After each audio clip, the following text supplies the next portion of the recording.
This is Hills Like White Elephants by Ernest Hemingway. Hemingway is a very famous American author who actually lived very close to Proviso. He lived in Oak Park, Illinois for a very long time, and he had some not so positive comments to say about Oak Park, or specifically Oak Parkers. You can ask me about that in class. The hills across the valley of the Ebro were long and white. On this side, there was no shade and no trees, and the station was between two lines of rails in the sun. Close against the side of the station, there was the warm shadow of the building, and a curtain made of strings of bamboo beads hung across the open door into the bar to keep out the flies. The American and the girl with him sat at a table in the shade outside the building. It was very hot, and the express from Barcelona would come in 40 minutes. It stopped at this junction for 2 minutes and went to Madrid. "What should we drink?" the girl asked. She had taken off her hat and put it on the table. "It's pretty hot," the man said. "Let's drink beer." "Dos cervezas," the man said into the curtain. "Big ones?" a woman asked from the doorway. "Yes, 2 big ones." The woman brought 2 glasses of beer and 2 felt pads. She put the felt pads and the beer glass on the table and looked at the man and the girl. The girl was looking off at the line of hills. They were white in the sun, and the country was brown and dry. "They look like white elephants," she said. "I've never seen one." The man drank his beer. "No, you wouldn't have." "I might have," the man said. "Just because you say I wouldn't have doesn't prove anything." The girl looked at the bead curtain. "They've painted something on it," she said. "What does it say?" "Anís del Toro. It's a drink. Could we try it?" The man called, "Listen," through the curtain. The woman came out from the bar. "4 reals. We want 2 Anís del Toro. With water?" "Do you want it with water?" "I don't know," the girl said. "Is it good with water?" "It's all right." "You want them with water?" asked the woman. "Yes, with water."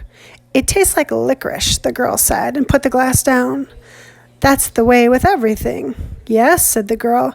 "Everything tastes of licorice, especially all the things you've waited so long for, like absinthe." "Oh, cut it out." "You started it," the girl said. "I was being amused. I was having a fine time." "Well, let's try and have a fine time." "All right, I was trying. I said the mountains look like white elephants. Wasn't that bright?" "That was bright." "I wanted to try this new drink. That's all we do, isn't it? Look at things and try new drinks?" "I guess so." The girl looked across at the hills. "They're lovely hills," she said. "They don't really look like white elephants. I just meant the coloring of their skin through the trees." "Should we have another drink?" "All right." The warm wind blew the bead curtain against the table.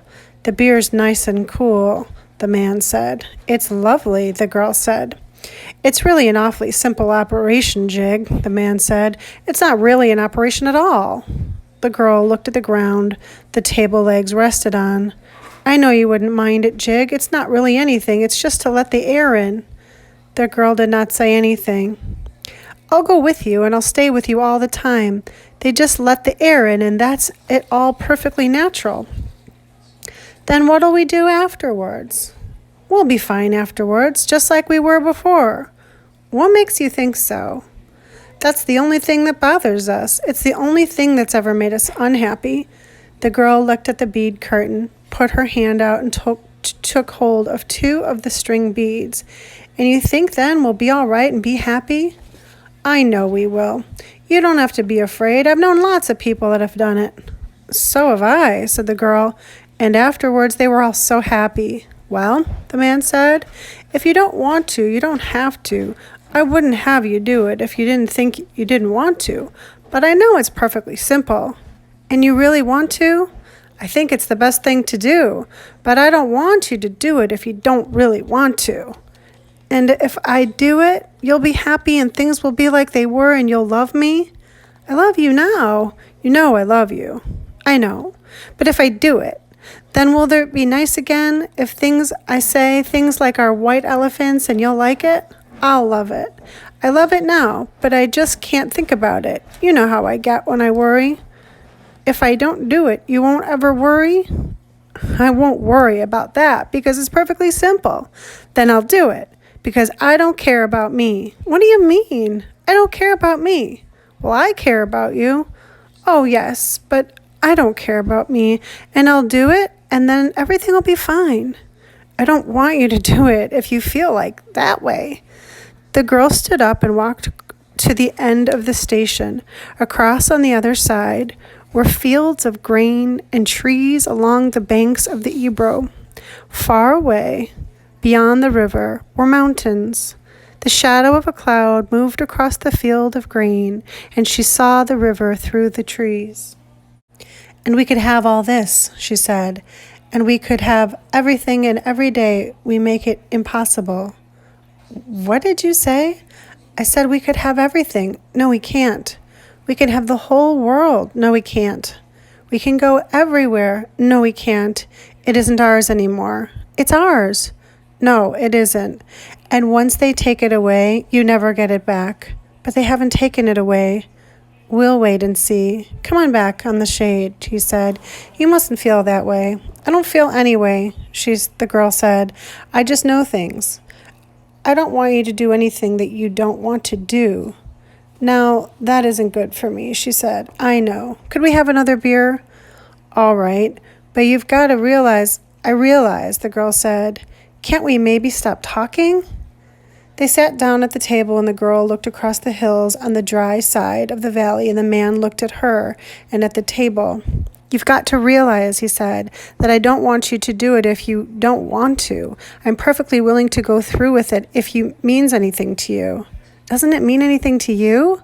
We could get along. Of course it does. But I don't want anybody but you. I don't want anyone else. And I know it's perfectly simple. Yes, you know it's perfectly simple. It's all right for you to say that, but I do know it. Would you do something for me now? I'll do anything for you. Would you please, please, please, please, please stop talking? He did not say anything, but looked at the bags against the wall of the station. There were labels on them from all the hotels where they had spent nights. But I don't want you to, he said. I don't care anything about it. I'll scream, the girl said. The woman came out through the curtains with 2 glasses of beer and put them down on the damp felt pads. The train comes in 5 minutes, she said. What'd she say? Asked the girl. The train is coming in 5 minutes. The girl smiled brightly at the woman to thank her. I'd better take the bags over to the other side of the station, the man said. She smiled at him. All right, then come back and we'll finish the beer. He picked up the 2 heavy bags and carried them around the station to the other tracks. He looked up the tracks but could not see the train.